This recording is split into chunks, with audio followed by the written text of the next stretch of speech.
台湾真的很优秀哎，干！我真的觉得回到台湾很感动哎。可以简单跟大家介绍一下一些行程上的东西。我觉得不是吃不惯，我口味吃很重。我觉得泰国东西蛮好吃的，可是没有像台湾那么方便。我台湾在哪里都可以吃，泰国就没有那么方便。还有我半夜我不知道去哪里吃，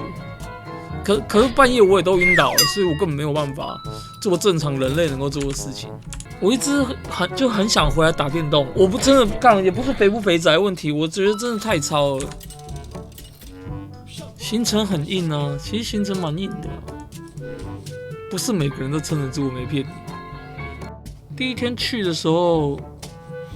我一开始觉得是比较轻松的。第一天的时候，我觉得我们应该是很轻松的，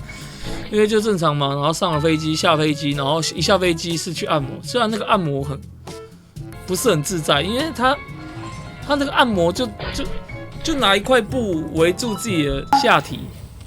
干，海风很大，你知道吗？然后你在背面他帮你按摩的时候，那个海风一吹，干你就太爽了，我也不知道该怎么办。然后我也不会泰文，我英文也不好，就因为我们是直接整个前面全部都是海，其实很漂亮。然后你放在那边其实很放松，干我一点都不放松，我很怕这种的。就是我也没有特别喜欢按摩嘛。然后他做那个 SPA。一开始先去一个蒸汽室20分钟，干那个蒸汽室，我一个差点走不出来，他就真的是蒸汽，然后一干里面蒸，然后头一直很晕，一直很晕，哦靠，好不容易出来了，冲一下水，然后趴那个地方，然后拿一块布包着自己，然后那个风一吹，哇，那个太爽了，我真的是没办法，我比较没有办法这样子啦，我也不太会什么英文啊，难不成要跟他讲说，chicken fly。我不知道怎么跟他讲啊！靠腰，小鸡鸡要飞走了。反正干这个，反正干，我不会讲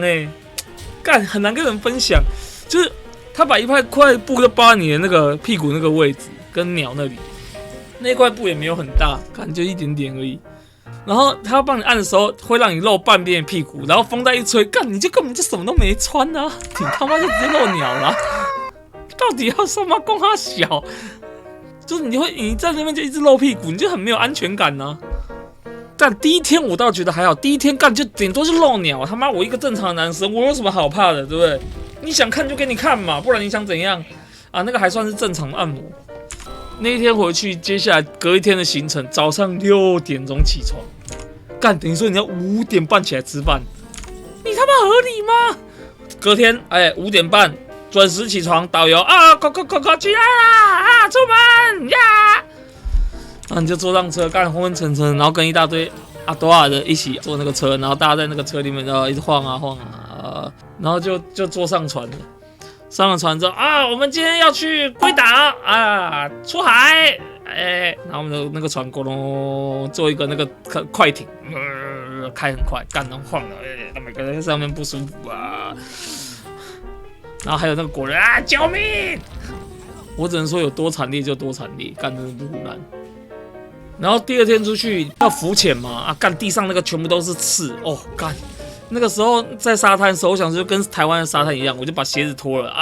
太开心了，我们来沙滩，一个跳跃，干脚他妈直接爆血，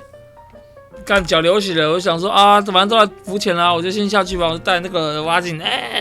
原本一开始有一个那个人，因为可乐不会游泳嘛，他就要去跟教练一起去我没有办法跟他们一起去玩那个，我想要去冒险。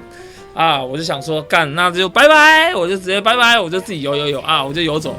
然后游干就开始有那个鱼开始一直咬我的脚，一直吃我脚，可能是因为我在流血还是干嘛的，我干一直吃，我想妈受不了，我就转身，对不对？我想说干我很生气啊，你他妈怎么可以一直吃我的脚呢？干很超，反正在水里面就很超，就在那边飘干很超，然后后面被吃到不爽，干又站起来，下面又有那个很刺，不知道是珊瑚还是什么刺，很刺那个东西干，然后里面有很多很奇怪的生物然后有那个大甲蟹要夹你的腿还是什么鬼东西，干就很危险，压力一直很大，感觉要一直逃，哇操嘞，真的很可怕。